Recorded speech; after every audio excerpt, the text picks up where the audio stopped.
जय माँ इंद्राक्षी जय अम्बे। इंद्राक्षी धाम में दर्शकों आप सभी का मैं हार्दिक स्वागत करते हैं। आज के दिन जिन जातकों का जन्म दिवस है, मैरिज एनिवर्सरी है, उन सभी को हमारी तरफ से बहुत बहुत शुभकामनाएं। होली आने वाली है। होली की विशेष रात्रि में विशेष मंत्रों की सिद्धि की जाती है। तो आप में से जो भी साधक सावर मंत्र या पुराण के मंत्र या वेदोक्त मंत्र या किसी भी प्रकार के मंत्रों की सिद्धि साधना करना चाहते हैं तो होलिका की रात्रि से उन मंत्रों को आप जागरण कर सकते हैं, चैतन्य कर सकते हैं। खास तौर से होली की रात्रि में विशेष प्रकार के तंत्र मंत्रों और विशेष प्रकार के सावर मंत्रों की सिद्धि की जाती है। तैयारी कर लें अपनी। सावर मंत्रों की सिद्धि के लिए कुछ विशेष प्रकार के कई बार यंत्र भी बनाने पड़ते हैं। तो उसमें आपके पास भोजपत्र हो, अनार की कलम हो और बहुत सारी छोटी छोटी चीज़ें धूनी वगैरह के प्रयोग में की जाती हैं, जो कि आपकी सिद्धि के सोपान को बढ़ा देती हैं। इस छोटे से अंक में कुछ जानकारी हम आपको होली की विशेष रात्रि में हम क्या क्या कर सकते हैं वो बता रहे हैं। आइए पहले आज का पंचांग देखें। 4 मार्च सन 2025, दिन मंगलवार, संवत 2081, फाल्गुन मास, शुक्ल पक्ष, तिथि आज पंचमी है, नक्षत्र भरणी, राहु काल 3 से 4:30, दिशा सूल उत्तर दिशा। सबसे पहले बेटा, कई बार मन में घबराहट बहुत लोगों को हो जाती है कि कोई हमारे ऊपर ब्लैक मैजिक करता है या कोई विशेष प्रकार की मंत्रों का प्रहार हमारे ऊपर करता है। होली की निशा, होली की रात्रि में इस प्रकार की चीज़ों में व्यक्ति को कई बार भय लग जाता है, लेकिन हम आप सबको बताएं ऐसा नहीं है। भगवान की निगाह सीधी रहे, आपकी साधना अपने आप में अच्छी सी चलती रहे, दुर्गा आदि कवच के आपको पाठ करते रहें, इंद्राक्षी कवच स्तोत्र आदि को आप पढ़ते रहें, या जिस जिस महाशक्ति से आप जुड़े हैं उस महाशक्ति के विशेष मंत्र को, या जो भी उन शक्तियों से जुड़े हुए मंत्र होते हैं, कवच होते हैं, स्तोत्र होते हैं, उनसे आप भावमय होकर के जुड़े रहें। आपका बाल बांका नहीं हो सकता। होलिका की रात्रि में किस प्रकार से आपने देखा कि जो प्रहलाद की बुआ थी वो जल करके नष्ट हो जाती हैं, जल करके भस्म हो जाती हैं, और जिन्हें अग्नि सिद्धि की प्राप्ति थी, यानी कि अग्नि सिद्धि कि अग्नि स्तंभन क्रिया में वो हस्तगत थी, यानी कि अग्नि में यदि वो बैठ जाएं वो जलती नहीं थी, उनको अग्नि सिद्धि थी है। आज भी ऐसे बहुत लोग हैं अग्नि सिद्ध किए हुए होते हैं, हाथ अग्नि में डाल दें तो हाथ जलेगा नहीं, और इसके पीछे सिद्ध कम है, लेकिन इसके पीछे कुछ तकनीकी दिखाने वाले लोग ज़्यादा हैं। जैसे घी कवार होता है, घी कवार के पाठे का जो रस होता है, घृत कुमारी में आपने देखा हो, उस घृत कुमारी के रस से शरीर के ऊपर विशेष प्रकार से 7-8 बार भावना दी जाती है। वो विशेष विधि होती है, उससे भी शरीर में अग्नि नहीं पकड़ पाती है। आप ऐसा मत करिएगा, ये जानकार व्यक्तियों के काम होते हैं। तो आज टेक्निक का भी युग है। बहुत लोग अपनी जादूगरी सी दिखा करके भी बहुत लोगों को अचंभित कर देते हैं, वो बातें अलग हैं। लेकिन होली की रात्रि एक विशेष प्रकार की रात्रि मानी गई है। होली की रात्रि मंत्रों को चैतन्य बना देती है। होली की रात्रि आपके मंत्रों में पावर डाल देती है। होली की रात्रि ऐसी रात्रि होती है। इसलिए बेटा, कभी किसी का अनिष्ट न सोचें। सुंदर भाव के साथ आप अपने उपास्य जो देवता देवी हैं उनके आप विशेष सिद्ध मंत्रों, कवच आदि का होली की रात्रि में पाठ करें तो आप माने न माने, आपके उन मंत्रों में अत्यधिक पावर आएगी, आपके उन स्तोत्रों में अत्यधिक चैतन्यता आएगी। इंद्राक्षी धाम से जो जुड़े साधक हैं, आप इंद्राक्षी कवच को जरूर पढ़िएगा। इंद्राक्षी कवच बड़ा दुर्लभ कवच है, आप इसे ध्यान से पढ़ेंगे, आपको आनंद आएगा। इंद्राक्षी एक स्तोत्र होता है, एक इंद्राक्षी कवच होता है, तो कवच आप पढ़ेंगे, आपको आनंद आएगा। हम प्रयास करेंगे कि इसको सरलीकरण करके आपके लिए प्रस्तुत किया जाए। और दुर्गा कवच पढ़िए आप। ये ऐसे कवच हैं, कवच से मतलब क्या होता है, युद्ध के मैदान में जब योद्धा लड़ते थे, अपने सीने के ऊपर एक कवच बना लेते थे। लोहे का होता था, किसी का जंजीर का होता था, किसी का विशेष धातु का होता था, जिसके ऊपर तीर तलवार अपना असर नहीं कर पाते थे। यानी कि शत्रु के प्रहार से वो कवच हमें बचाता था। अब तो उस प्रकार के युद्ध नहीं रहे। तो ऐसे ही होता है मंत्रों का कवच, ऐसे ही होता है आपके उपास्य के सिद्ध स्तोत्रों का कवच। तो कवच का पाठ हमें नाना प्रकार के प्रहारों से बचाता, शत्रु के ही प्रहार से नहीं, बीमारियों के प्रहार से, नज़र के प्रहार से, जादू टोने के प्रहार से, आपके ग्रहों के कुटिल दृष्टि के प्रहार से हमें कवच बताता। तो कवच ऐसी इतनी शानदार स्थिति में हमें ले आता है यदि हम उसे भाव में होकर के कवच को पढ़ें। और कवच जब भी आप कोई भी किसी देवी देवता का जब भी आप कवच पढ़ें, उसे बोल बोल करके पढ़ना चाहिए। आगामी अंकों में जानकारी आपको ज़रूर मिलेगी बहुत सारी। अभी बात दीपा इसकी होली की चल रही है। तो बेटा होली की ऐसी रात्रि है, इसमें इस बार हम भी प्रयास करेंगे कि आपको विशेष प्रकार का हम सिद्ध मंत्र दें। जिस मंत्र को सावर मंत्र देने का प्रयास करेंगे, बाकी जैसी जगदम्बा की इच्छा, भगवती की इच्छा है, उसी इच्छा से हम सब लोग चल रहे हैं। तो जैसी जगदम्बा की इच्छा वैसा मंत्र हम आप सबको बहुत जल्दी दे देंगे। होलाष्टक जो हैं 7 तारीख से लग जाएंगे, आज 4 तारीख है, 7 मार्च से होलाष्टक लग जाएंगे। और होलाष्टक से लेकर के ये 7-8 दिन का जो पड़ाव होता है, इसके बाद जैसे ही होलिका की रात्रि आती है, 13 मार्च की होलिका दहन है, 13 मार्च की, ध्यान रखें 13 मार्च की होलिका दहन रहेगी। वही रात्रि मंत्रों की सिद्धि की रात्रि होती है। 14 मार्च की आपकी, जिसको हम फाग कहते हैं, रंग होली कहते हैं, जिसको धूली वंदन कहते हैं, वह आपका 14 मार्च का रहेगा। लेकिन मंत्र जागरण का समय 13 मार्च आप लोग नोट कर लें। 13 मार्च से पहले पहले हम कोई ना कोई एपिसोड जरूर ऐसा बनाएंगे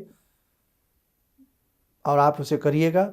आपकी सुरक्षा के लिए कोई मंत्र या ऐसा कुछ ना कुछ, जगदम्बा सब अपने आप व्यवस्थित कर देती हैं सारी बातों को। बस आप ये करिएगा और आपको आनंद आएगा। दूसरा हमारा संदेश, जिन लोगों के मन में भय रहता है कि भाई होली आ रही है, होली की रात्रि में हमारे ऊपर कोई कुछ कर देता है, तो इस बार हम ऐसी चीज़ आपको बता देंगे, कभी कोई कुछ नहीं कर पाएगा आपके ऊपर, आपको बहुत काम आएगी बात। होलाष्टक क्या है? होली से 8 दिन पहले जब अष्टमी आती है, अष्टमी से होलाष्टक लग जाते हैं। अष्टक, अष्टमी, अष्टक, 8 दिन का ये समय होता है। और होलाष्टक से ही अरंडी का झंडा गाड़ा जाता है, या उधमपुर का एक झंडा जिस स्थान पर होली बंगाली जाती है, प्रज्वलित की जाती है, वहाँ इसको गाड़ा जाता है। अब तो बेटे परंपराएं निभाई जा रही हैं, परंपराएं नष्ट प्राय हो रही हैं। हम कहते हैं ना, न विधि न विधान, केवल अब तो मनोरंजन प्रधान। बस मनोरंजन वाली बात रह गई है, विधि विधान वाली बात नहीं रह गई है। नहीं तो होलाष्टक कितने बढ़िया, होलाष्टक का प्रारंभ इतने सुंदर तरीके से किया जाता है, मंत्रों के विधि विधान से किया जाता है, आप कुछ पूछिएगा मत। आज उन पर्व की, उन तीजों की पुनर्स्थापना करने की अति आवश्यकता है। आज भटका हुआ समाज अपने धर्म पर अड़िग होता जा रहा है धीरे धीरे। तो कोई भगवान की कृपा है, आज देख रहे हैं चारों तरफ धर्म की गंगा बह रही है। भगवान से हाथ जोड़ करके विनती करिए, हे प्रभु ये गंगा बहती रहे और अच्छे से अच्छे हम अपने पर्व को, तीज को, त्यौहार को मनाते रहें, और हमारे साधु, हमारे ऋषि हमें ज्ञान बांटते रहें, और उस ज्ञान को हम पल्ला फैला करके लेते रहें, हैं। तो इसलिए होलाष्टक के ऊपर एक अलग से एपिसोड बना देंगे, इसमें बताने की इतनी आवश्यकता नहीं है। और होली की रात्रि में किन मंत्रों को विशेष तरीके से जागरण करें वो बता देंगे। और जिन्हें ये भय है कि हमारे ऊपर कोई हर साल होली पर कुछ कर देता है, उनके लिए भी वो बातें आ जाएंगी। तो इसलिए इस कार्यक्रम में हमारा मात्र संदेश ये देना था कि होलाष्टक 7 मार्च से हैं, 13 मार्च की होली है, होली का दहन है, और 14 मार्च की रंग होली है। इसलिए ध्यान रखें, 13 तारीख को अपने घर पर रहने का प्रयास करें। मतलब जो मंत्र की सिद्धि करना चाहते हैं, रात्रि में मंत्र की सिद्धि होती है, तो जो लोग जॉब करते हैं तो वो टाइमली अपने घर आने का प्रयास करें। जो लोग कहीं बहुत दूर रहते हैं तो या किसी काम बस कहीं बाहर जाना पड़ रहा है तो 13 तारीख से पहले अपना काम निपटा करके आ जाएं। कौन लोग? जो किसी मंत्र को सिद्ध करना चाहते हैं, जो किसी मंत्र को सिद्ध करना चाहते हैं, मंत्र की सिद्धि चाहते हैं, मंत्र को चैतन्य बनाना चाहते हैं, जीवन में एक सुरक्षा कवच लाना चाहते हैं, अपने परिवार को, अपने समाज को सुरक्षित दृष्टि से आगे बढ़ाना चाहते हैं। तो 13 तारीख की रात्रि बहुत कीमती रात्रि है, नहीं तो फिर ये 1 वर्ष के बाद हमें मिलेगी, है ना। तो इसलिए मैंने इस बार बड़ा पहले से आपको चेता दिया है बेटा। तो बस अच्छे से निर्भय रहिए, अच्छे रहिएगा, डरने की आवश्यकता नहीं है। आजकल आलतू फालतू बातें बड़ी चल जाती हैं और बड़ा उन्हें मानने लगते हैं और बड़ा उनमें हम फंस जाते हैं, डर जाते हैं। तो बेटे इंद्राक्षी धाम आपको यही समझाता रहेगा, आपको डरना नहीं है, बस कुछ करना है। और ये वहम दिमाग से निकाल दें कि बहुत बड़े बड़े तांत्रिक हैं, कुछ ना कुछ करते रहते हैं। बेटा ऐसा बहुत कम है। नाम प्लेट जरूर तांत्रिक की लग सकती है, लेकिन अंदर की जो गुप्त विधियां हैं, जो गुप्त प्रयोग होते हैं, वो बेटे मुट्ठी भर लोग भी नहीं हैं। आप यकीन मानिए हमारी बात का, यकीन मानिए आप। तो इसलिए आपको डरने की आवश्यकता नहीं है। बस कुछ विशेष मंत्र हम 2, 4, 5 रोज में कोई विशेष एपिसोड आपको देने वाले हैं, उसको सुनिएगा और करने का प्रयास करिएगा। चलिएगा, समय चला आज की ध्यान साधना का। जुड़ते हैं जगत जननी भगवती जगदम्बा से। ॐ सिन्दूरारुण विग्रहां त्रिनयनां माणिक्यमूले स्फुरात् स्तारानायकशेखरं स्मितमुखी भापेन वक्षोरुवां पाणिभ्यामलपूर्णरत्नचषकां रत्नोत्परां बिभ्रति सौम्यां रत्नघटस्थरक्तचरणां ध्यायेत्परां अम्बिकां खड्गं चक्रगदेषु चापपरिगान् शूलम्बुशुण्डिं शिरा शङ्खं संदधतीं करे स्त्रीनयनां सर्वाङ्गभूषावृतां नीलासमद्युतिमास्य पाददशकां सेवे महाकालिकां यामास्तो स्वपितैहरो कमलजो हन्तुं मधुं कैटवं विद्युद्दामसमप्रभां मृगपते स्कन्दस्थितां भीषणां कन्या विहकरवालखेटविलसा धस्ताविरासेवितां हस्तैश्चक्रगदाशिखेटविशिखां चापं गुणं तर्जनीं विप्राणामलिलात्मिकां शशिधरां दुर्गां त्रिनेत्रां भजे। कवच बना लें, ध्यान करें, भगवती का शुभ आशीष हम सबके ऊपर बरस रहा है।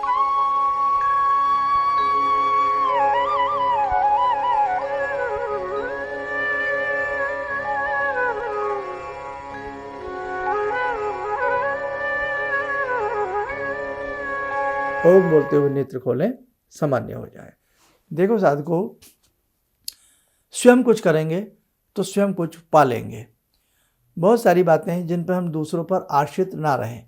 भक्ति और योग ये एक ऐसी चीज़ है, आपके लिए कोई दूसरा नहीं कर सकता। भक्ति जितनी आप स्वयं करेंगे उतने भगवान आपके निकट होंगे, आपके भाव सुंदर होंगे, आपके भाव जगेंगे, आपकी कामनाएं सिद्ध होंगी। निष्काम भाव से भी भक्ति कर रहे हैं तो वो तो अति उत्तम है ही। ऐसे योग स्वयं करेंगे, स्वयं उसका रिजल्ट दिखेगा। तो अपनी व्यक्तिगत साधना, कम से कम कोई अनुष्ठान कराना है, कोई ऐसी कथा करानी है तो वो बात अलग है। उसमें फिर आप आचार्य जी से बात कीजिए, सुंदर तरीके से अनुष्ठान कराइए, कथा कराइए, बहुत अच्छी बात है। लेकिन अपने व्यक्तिगत उत्थान के लिए आप व्यक्तिगत दैनिक साधना अपनी जरूर करिएगा। तो किसी मंत्र को सिद्ध करना, चैतन्य बनाना, होली, दीपावली, ग्रहण आदि के समय में, ये आपका व्यक्तिगत हुआ। तो अपना व्यक्तिगत खजाना अपनी साधनाओं से जरूर भरिएगा, है ना। कौन चाहेगा उसका खजाना खाली रहे। तो आध्यात्मिक गतिविधियों का जो खजाना है, आध्यात्मिक शक्तियों का जो खजाना है, उसे अपने जीते जी बेटे भरने का प्रयास करना। और उसमें हम पूर्ण सहयोग आपका जीवन भर करते रहेंगे। चलिए, आप सब लोग स्वस्थ रहें, सुखी रहें। इन्हीं शुभकामनाओं के साथ हम अपनी वाणी को विराम देते हैं। जय जय अम्बे। मेरी बहुत दिन से दिली इच्छा थी कि आप जैसे कोई मुझे धर्मात्मा पर महापुरुष मिलें और मैं वहाँ जाके जुड़ के और देश समाज से के लिए कुछ कर पाऊँ। कई चीज़ें हैं समाज में, समाज सेवा में भी मन में वो शांति नहीं मिली, जैसे आप समझ सकते हैं कि बहुत सारी गड़बड़ियाँ भी रहती हैं। आज का अनुभव यही है कि मुझे आस लगता है कहीं सही रास्ता मिल गया है, सही मंजिल मिल गई है। जो मैं करना चाहती थी शायद अब मैं कर पाऊँगी। किसी भी समस्या के समाधान के लिए मिले प्रसिद्ध हस्तरेखा एवं वास्तु विशेषज्ञ प्रोफेसर धर्मेंद्र शर्मा जी से। नोट: शिविर में भाग लेने हेतु एवं व्यक्तिगत रूप से मिलने के लिए कॉल करने का समय सुबह 10 बजे से शाम 6 बजे तक। हमारे विभिन्न ज्ञानवर्धक कार्यक्रम देखने के लिए आप हमें अभी सब्सक्राइब करें, बेल आइकन को प्रेस करें ताकि आप देख सकें हमारा कार्यक्रम सबसे पहले। और अधिक जानकारी के लिए फेसबुक पेज को लाइक करना न भूलें।